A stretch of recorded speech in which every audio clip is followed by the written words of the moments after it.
Hey guys, welcome back to our new video. You are watching the Cricket Continent. It's basically the third podcast with Rahul Iyer. He's the Indian fan but currently living in USA, United States of America.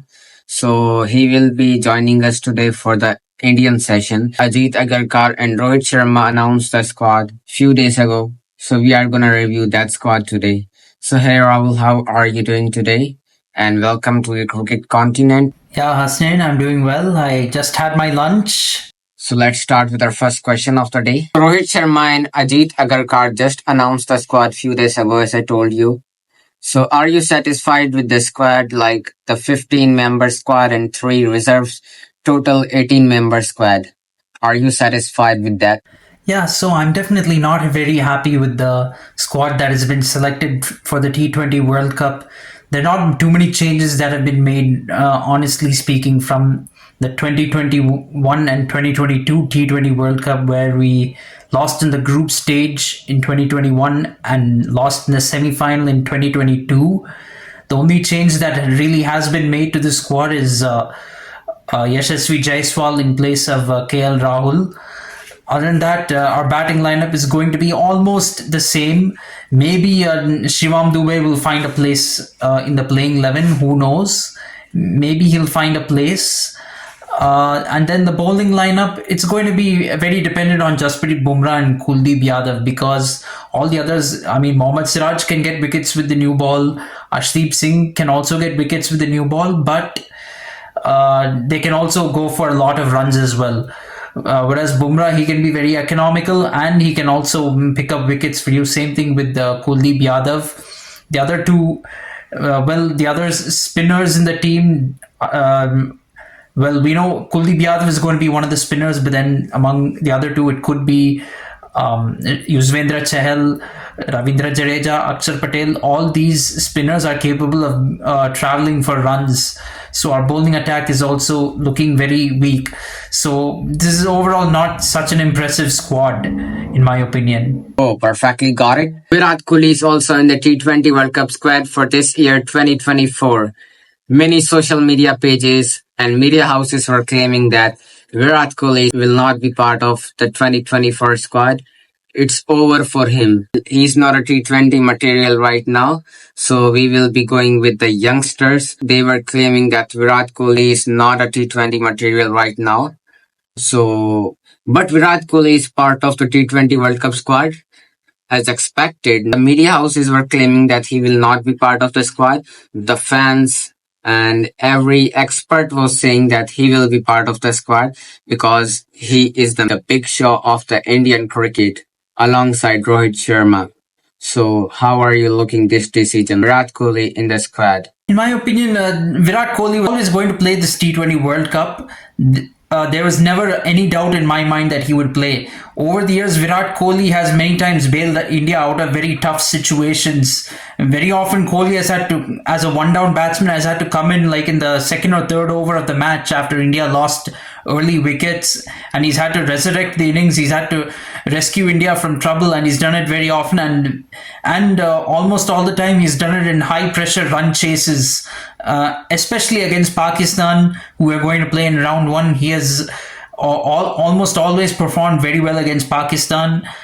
So he's capable of scoring under pressure. Many people say that his strike rate is an issue, or he starts off slowly. But the thing is, he has won us matches. He has a proven record in the T20 World Cup, and he's arguably the best batsman in this competition. You cannot really leave him out of the team. Many people say that Kohli is in this team only for his brand value, but he has earned it with his performances too. And as a matter of fact, brand value is earned with performances. Brand value comes with performances. Any Tom, Dick, and Harry doesn't get brand value just like that. And if we're talking about Kohli being in the team for his brand value, I would say that is true for many players in this team, including the captain himself. And this is the first time America is hosting a big cricket tournament. So brand value is also important in a tournament like this. This is a chance for cricket to grow in the US, to get visibility in the US. So yeah, you do want players with high brand value playing this World Cup. You don't want total no-namers in the team. So brand value also does matter a little bit. But Virat Kohli, for his reputation, he deserves to be in this squad. There's no doubt about it. And I never thought believed for a second that Virat Kohli was going to get dropped. I would have been very surprised if he did. Well, we have seen Shivam Dube in the Chennai Super Kings, your favorite team. He was very good. He is still playing there, very good knocks for the Chennai Super Kings. And he is in the main squad as well for the T20 World Cup in the US and West Indies. So do you think it's a fair decision? And what impact will he bring to the group? Shivam Dube has rightfully earned his spot in the squad, in my opinion. He deserves to be in this squad because of his big hitting abilities. He can change a match in a few balls. We have all seen that in the IPL. But it does remain to be seen whether he gets chosen in the playing 11, because I think the competitors for his spot are Ravindra Jadeja and Akshar Patel. While I know right now Jadeja and Akshar cannot hit like Shivam Dube can, we know that, but Jadeja and Akshar Patel are better bowlers than Shivam Dube, and if we are playing in any spin-friendly conditions during the Super 8 stages, then Jadeja or Akshar Patel might be more useful than Shivam Dube, and that might make Shivam Dube miss out on his spot. Okay, got it. So now my other question is that Sanju Samson is back in the team. Fans were saying that Sanju Samson is a big need. The selectors were ignoring him in every other squad. For the World Cup 2023, fans were saying that Sanju is must for the 2022 World Cup squad, 2021 World Cup squad, in the 2022 Asia Cup, and the 2023 Asia Cup as well. So, are you happy that Sanju Samson has been selected as a second or first choice? I don't know, but there are only two wicket keepers: Rishabh Pant, who's coming back after a long injury, and Sanju Samson. See, going into this T20 World Cup, there were four wicket keepers in contention for getting into the squad: Rishabh Pant, Sanju Samson, KL Rahul, and Jitesh Sharma. Out of these four, Rishabh Pant and Sanju Samson both showed better form in the IPL, and hence they earned their spot in the T20 World Cup squad. And not only that, KL Rahul has performed miserably as an opener in the 2021 and 2022 T20 World Cup, so he's very rightfully out of the squad. And Sanju Samson, he hasn't done too well in T20 international cricket overall, but he has gotten on IPL. So I think he's pretty fortunate to be selected for T20 World Cup. He should have been selected for the ODI World Cup last year, where he has a much better track record. But still, he'll be happy to be included, but I'm not sure if he's going to be chosen as the wicket keeper in the playing 11 ahead of Rishabh Pant. That is the thing. I'm a big Rohit Sharma fan, but I still have to ask this question. Rohit Sharma and Hardik Pandya in the squad. How are you looking on this? Hardik Pandya was captain of Mumbai Indians, but he was not exceptional.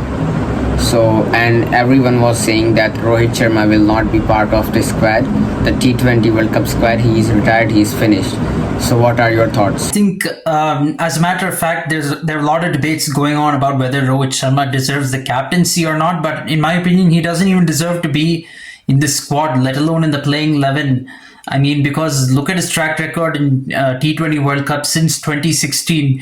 He has gotten out cheaply in so many matches against quality opposition, and a lot of his best innings came against weaker opponents. So his place in the squad is itself very questionable.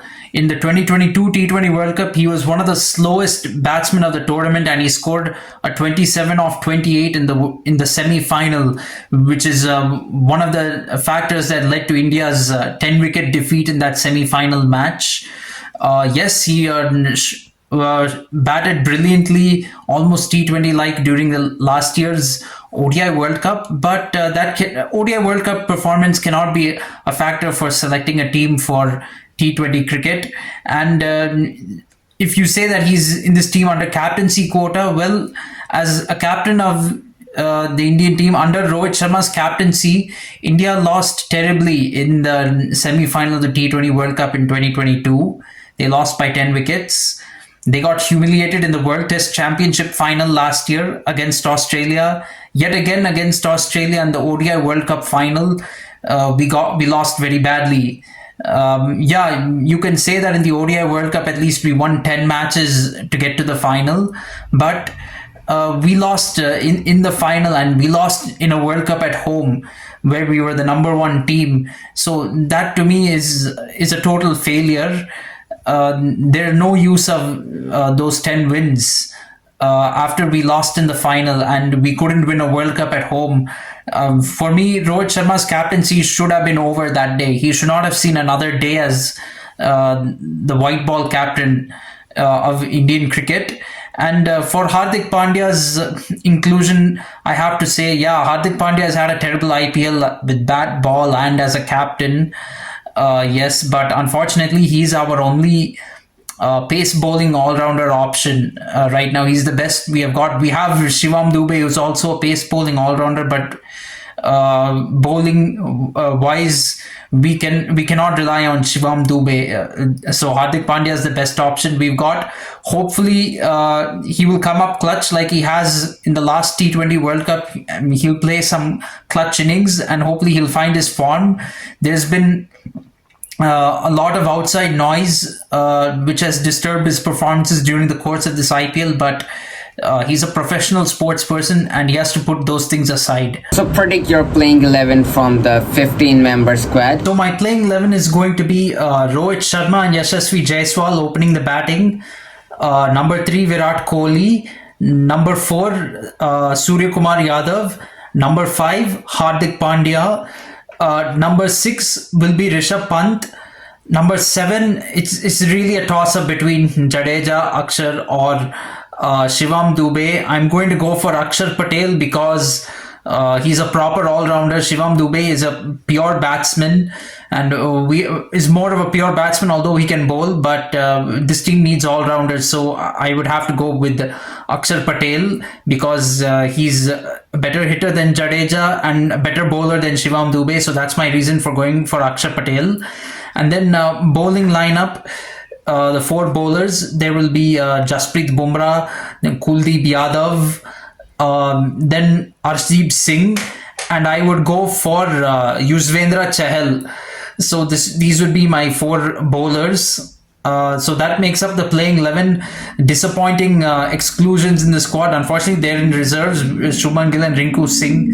Unfortunately, to accommodate Rohit Sharma and Virat Kohli, Rinku Singh and Shubman Gill have to be in reserves. At what stage India are gonna finish their World Cup 2024 campaign? There's no doubt that I think India should make the Super 8 very comfortably. If we just defeat USA, Ireland and Canada, that's enough. Even if we lose to Pakistan, we can still go into the Super 8. But from the Super 8 onwards, the question is, can we reach the semi-final? We don't know who's going to be in our group in the Super 8. It really depends on the standings of each group in the first round. But reaching the semi-final is going to be very difficult.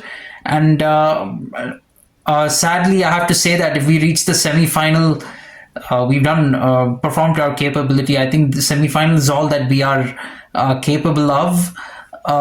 We haven't done anything to improve this team since the last T20 World Cup. If you really look at it, between the 2022 T20 World Cup and the 2023 ODI World Cup, India focused on ODI cricket. We didn't play with a full-strength team in T20 cricket.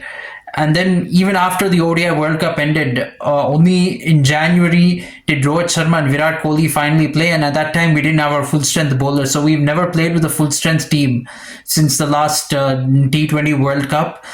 And it's pretty unfair on Shubman Gill and Rinku Singh that having played a lot of T20 cricket over this last year, they have to make way for Rohit Sharma and Virat Kohli and Ravindra Jadeja, who all didn't play any T20 cricket since the last T20 World Cup. In fact, Jadeja didn't even play the T20 World Cup last time, and he doesn't have a good record in the T20 World Cup either. So his inclusion in the squad is very questionable. At least Shubman Gill or Rinku Singh could have come in to the squad ahead of Jadeja, but they didn't. They selected Jadeja ahead of Rinku Singh. I do not understand why, how Jadeja makes the squad ahead of Rinku Singh. But anyway, this I don't have high expectations for this team. If they reach the semi-finals, we should be happy. I don't see this team reaching the final, let alone winning the World Cup. Many people think that we can win the World Cup, but that is all wishful thinking, to be honest. So perfectly got it. So best of luck to the team India, and especially you, Rahul Iyer. Thanks for your time. We'll meet in another podcast. So viewers, if you love this podcast, make sure to subscribe the channel, like, share, add comments, everything. You're watching the Cricket Continent. Bye.